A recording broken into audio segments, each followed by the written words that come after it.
ही काळी आई धनधान्य देई, जोडते मनाची नाती, आमची माती आमची मानस. नमस्कार, विठुसाई शेतकरी आठवडी बाजारामध्ये मी सर्वांचं मनापासून स्वागत करते. मी वसुधा विजय कदम. आज भाजीसाठी भरपूर पर्याय उपलब्ध असताना विठुसाई शेतकरी आठवडी बाजारातूनच भाजी का खरेदी करायची याबद्दल थोडी माहिती सांगणार आहे. विठुसाई शेतकरी आठवडी बाजारामध्ये येणाऱ्या सर्व भाज्या, फळे, पालेभाज्या, कांदे, बटाटे हे नैसर्गिक पद्धतीने पिकवले जातात. नैसर्गिक पद्धतीने म्हणजे कुठल्याच प्रकारच्या रासायनिक खताचा यामध्ये वापर केला जात नाही, तर खतांसाठी यामध्ये गोमूत्र, कडुलिंब, लेंडी खत, शेणखत, यापासून खत तयार केलं जातं आणि त्याच्यावरती ह्या सर्व भाज्या घेतल्या जातात.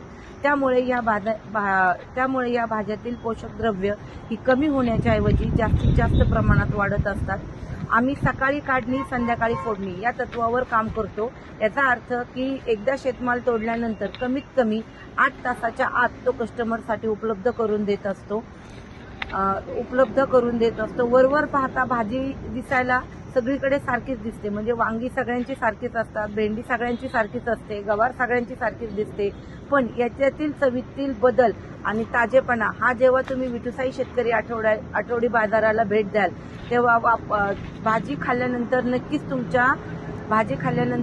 तुमच्या लक्षात येईल की यांच्या चवीमध्ये नक्की काय बदल आहे. कारण भेंडी इतकी ताजी असते की ती निवडताना हाताला एक प्रकारची तिची पूस लागते. म्हणजे थोडक्यात सांगायचं झालं तर ती एक प्रकारे हाताला खासते. गवारीमध्येही एक प्रकारचा करकरीतपणा असतो. असं कांदा झालं, बटाटा झालं, टोमॅटो झालं, अशा इतरही भाज्यांच्या बाबतीत हे घडू शकतं. आम्ही नैसर्गिक पद्धतीने शेती करतो, त्यामुळं आमचा भाजीपाला हा जास्त काळापर्यंत ताजा आणि टवटवीत दिसतो. त्यातील पोषण द्रव्य हे कमी होण्याच्या ऐवजी ते आहे तशीच राहतात. त्यामुळं गिरायकांना किंवा कस्टमरांना जास्तीत जास्त चांगल्या प्रकारचा माल आम्हाला विकता येतो. त्यामुळे मी नक्की सांगेल की विठुसाई शेतकरी आठवडी बाजाराला एकदा भेट देऊन आपण सर्वांनी आपल्या कुटुंबाला विषमुक्त भाजीपाला खाऊ घालून त्यांच्या आरोग्याची व आपल्या आरोग्याची काळजी घ्यावी. प्युअर अँड शुअर, फक्त विठुसाई शेतकरी आठवडी बाजार.